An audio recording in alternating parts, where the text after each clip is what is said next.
Welcome back. ప్రస్తుతం మనతో film critic Ramarao అందుబాటులో ఉన్నారు, సీనియర్ ఫిల్మ్ జర్నలిస్ట్. ఆయనతో ఒకసారి మాట్లాడుతూ ఈ రికార్డుల వివాదం పట్ల. రామారావు గారు, మీరు ఎట్లాంటి అభిప్రాయంతో ఉన్నారు ఈ రికార్డుల వివాదం పట్ల? నమస్తే బద్రి గారు. ఇక్కడ విషయం ఏంటంటే మెయిన్ గా ఈ కంపారిజన్ కరెక్ట్ కాదండి. మగధీర సోషియో ఫ్యాంటసీ చిత్రం, ఇది సాంఘిక చిత్రం. రెండోది ఏంటంటే ఈ గొడవ అభిమానుల మధ్య గొడవ, అభిమాన సంఘాల మధ్య గొడవ, ఇదేంటంటే అనారోగ్యకరమైన వాతావరణం మాట. దీన్ని ఖచ్చితంగా ఆ హీరోలు ప్రతిస్పందించి కంట్రోల్ చేయవలసిన అవసరం ఉంది. తర్వాత రికార్డులు అంటున్నారు, కలెక్షన్స్ అంటున్నారు. ఈ రికార్డులు కలెక్షన్స్ అడిని వాళ్ళలో వాళ్ళే ఆ కలెక్షన్స్ ఏమో ఆ ఫేక్ కలెక్షన్స్ అని కూడా చెప్పుకోవడం జరుగుతుంది. ఇది చూసిన వాళ్ళకి ఏమవుతుందంటే చాలా ఇప్పుడు ఇది అనారోగ్యకరమైన వాతావరణం. ఇది ఆ పిక్చర్ కి ఈ పిక్చర్ కి పోల్చుకోవడం కాదు. ఇండస్ట్రీలో ఏదైనా సినిమా హిట్ అయింది అనుకోండి, ఆ హిట్ అయిన సినిమా ఏంటంటే శోపరిణామంగా భావించాలి, ఒకరు మనస్ఫూర్తిగా అభినందించుకోవాలి. అంతేగాని ఎలాగా అలదరికి అభిమానుల మధ్య ఏంటంటే ఒక అంటే ప్రవోక్ చేయడం అనేది అది కరెక్ట్ అయింది కాదని నాకు వ్యక్తిగత అభిప్రాయం అండి. మాత్రం ఉండను వాళ్ళ మధ్య. ఎలాగా మీరు ఈ తప్పు చేశారు, మీరు ఈ తప్పు చేశారంటే తప్పు చేయడం కోసం ఫిల్మ్ ఇండస్ట్రీ లేదు. జనాల్ని మనోవికాసం కోసం, వినోదాన్ని పంచడం కోసం, జనంలో ఒక సమానత్వాన్ని ఏంటంటే ఒక ఎస్టాబ్లిష్ చేయడం కోసం సినిమా ఇండస్ట్రీ ఉంది కానండి. ఇది మాత్రం కంప్లీట్ గా అనారోగ్యకరమైన వాతావరణం ఉండేది. విజయం అన్నది సినిమా ఇండస్ట్రీకి ఏదైనా విజయమేనండి, తప్పకుండా విజయం అన్నమాట. ఆ విజయం వల్ల ఏమవుతుందంటే ఇండస్ట్రీలో 10 మంది బతుకుతారు, సాంకేతిక నిపుణులు బతుకుతారు, ఆర్టిస్టులు బతుకుతారు, దాని మీద ఆధారపడ్డ ఎన్నో కుటుంబాలు బతుకుతాయి అన్నమాట. గనక ఏ విజయం అయినప్పుడు కూడా తప్పకుండా మనం ఆహ్వానించాలి, అభినందించాలి. అంతేగాని మీది తప్పు మీది తప్పు అనుకుంటే తప్పు ఒప్పులు మనకి ఇక్కడ సమస్య కాదు. ఇక్కడ సినిమా ఇండస్ట్రీలో ఒక విజయం వచ్చింది. ఒక సీనియర్ ఫిల్మ్ క్రిటిక్ గా మీరు ఎటువంటి సలహా ఇవ్వగలుగుతారు ఇటువంటి వివాదాలకి? అది చెప్తున్నాను కదా బద్రి గారు. ఏంటంటే అది సోషియో ఫ్యాంటసీ చిత్రం బాగా తీశారు, బాగా ఆడింది. ఈ దూకుడు చిత్రం ఎంటర్టైన్మెంట్ బాగుంది, ప్రేక్షకులు నచ్చింది, ఆదరిస్తున్నారు. అంటే ఇది ఏదైనా విజయం అన్నది ఏంటంటే సినిమా ఇండస్ట్రీకి సూపరిణామం అన్నమాట. ఈ పరిణామాన్ని మనం మనస్ఫూర్తిగా అభినందించాలి. తర్వాత వీళ్ళు హీరో ఈ అభిమానులకు ఏంటంటే మీరు పెద్దలుగా ఉన్నప్పుడు వాళ్ళని రెచ్చగొట్టేటువంటి ప్రసంగాలు చేయడం కరెక్ట్ కాదండి నా ఉద్దేశంలో. ఎందుకంటే కలెక్షన్స్ కోడ్ చేయడం, మీ కలెక్షన్స్ ఎక్కువ, మా కలెక్షన్స్ ఎక్కువ, మాది రికార్డు మీది రికార్డు అని చెప్పినట్టయితే అమాయకులైనటువంటి అభిమానులు ఉంటారు, వాళ్ళ మధ్య సంఘర్షణ, వాళ్ళ మధ్య ఏంటంటే గొడవలకు కూడా తాగుంటుంది అన్నమాట.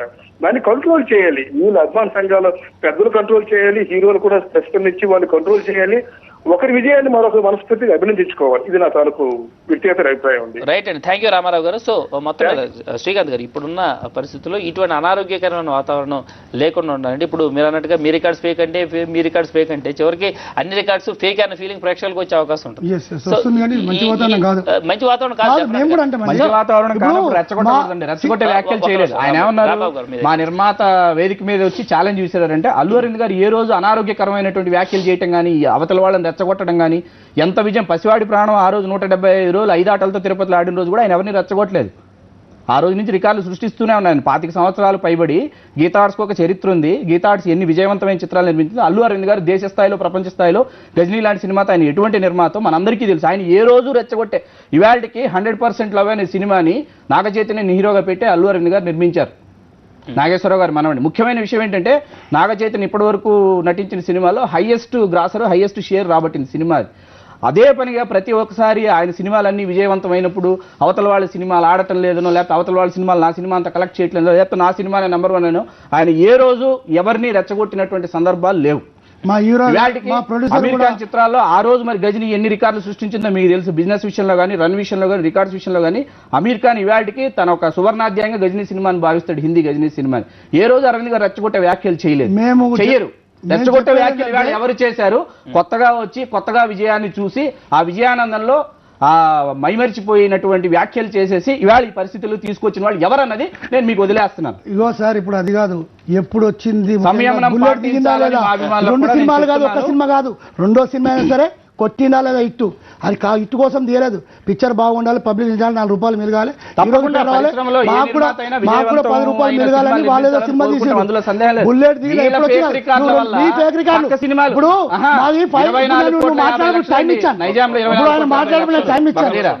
ఆయన టైం ఇచ్చాను నేను. తిరుపతిలో మాది కూడా 5 షోస్ తోని 200 రోజులు నడిచిన సినిమాలు ఉన్నాయి. ఈ రోజు మా దూకుడు టౌన్ రికార్డ్ 1,22,00,000 గ్రాస్. చిత్తూరులో కూడా చిత్తూరు టౌన్లో కూడా 30 లక్షల షేరు చిత్తూరు టౌన్ కాదు. ఇదే వీళ్ళు చెప్పిందని ట్విట్టర్లో కూడా దాంట్లో పెట్టిండు, మాది 58 చెప్పిండు.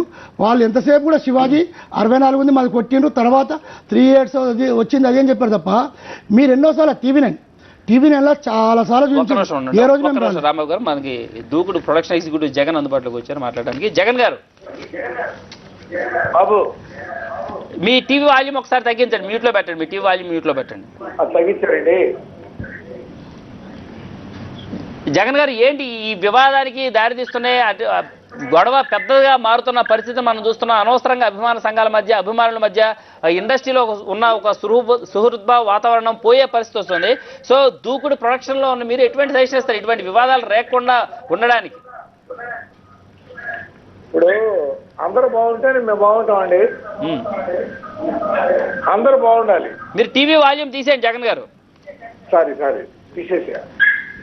ఇప్పుడు చెప్పండి. అందరూ బాగుంటేనే మనం బాగుండాలి.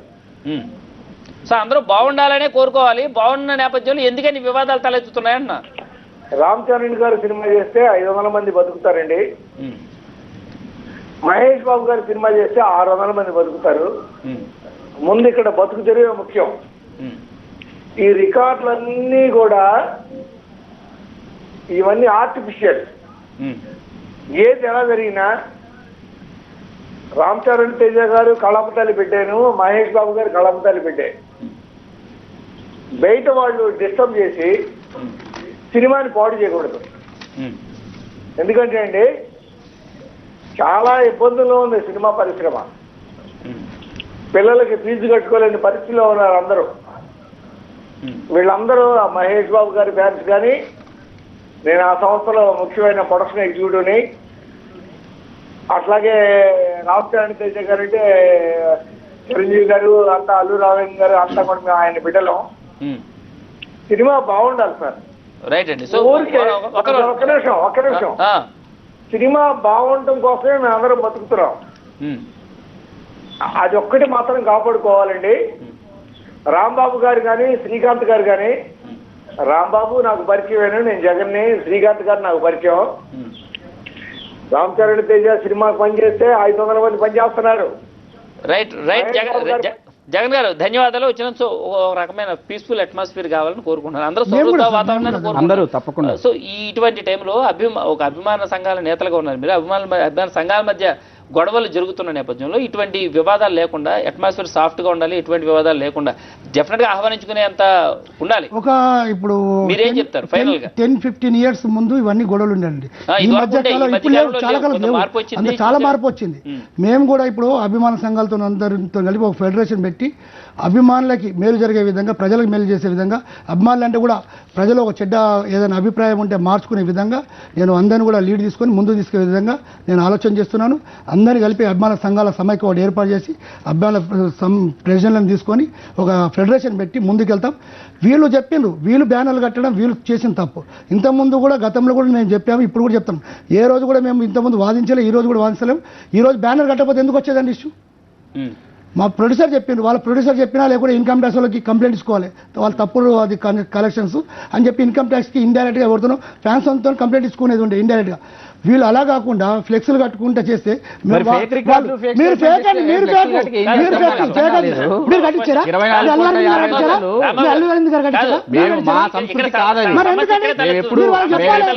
చెప్పాలి మా సంస్కృతి కాదు, మీ సంస్కృతి మరి చెప్పాలి.